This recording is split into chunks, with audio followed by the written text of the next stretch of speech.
病毒没有国界，是全人类的共同敌人。这场疫情让我们深刻认识到，人类是一个休戚与共、紧密相连的命运共同体。国际社会抗疫实践表明，甩锅、推责遏制不了疫情的扩散蔓延，更挽救。在全球疫情持续扩散蔓延之时，只有团结合作才是战胜疫情的最有力武器。在中国抗疫处于非常困难的阶段，国际社会许多成员给予中方真诚帮助和宝贵支持，中国人民对此始终铭记在心。在全球疫情扩散蔓延时，中方也向国际社会提供了力所能及的医疗物资援助，并为很多国家在华采购急需物资提供了便利。但是面对日益严峻的全球疫情形势，国际社会仍有不少阻碍和破坏合作的杂音。一些国家任由污名化攻击人类有了可乘之机。截至今天，全球累计确诊病例达到1600多万人，60多万人被新冠病毒无情地夺去宝贵生命。人类为此付出的巨大代价，足以警醒各国政府，唯有携手合作抗疫，才是人间正道。I'd like to stress that coronavirus pandemic became a serious challenge. Crisis was accompanied not only by economic difficulties, but also by increasingly visible political divisions among the nations. In the first half of this year, the world community actually failed to fully utilize the potential of international organizations to fight the epidemic.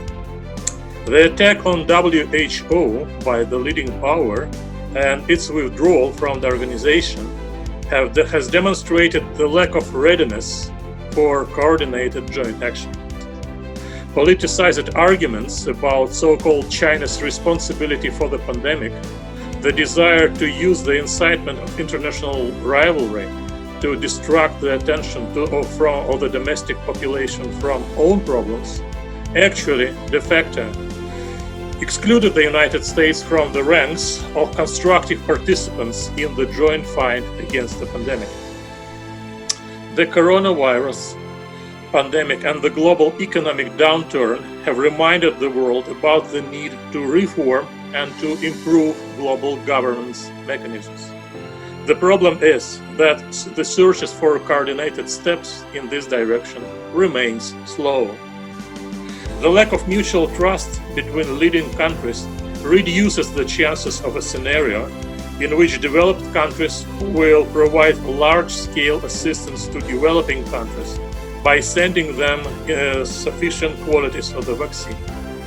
Baseless accusations against other nations that they are engaged in so-called espionage and trying to steal the secrets of the vaccine from Western laboratories via the internet actually confirm that joint action at the level of the world community still is very difficult and problematic.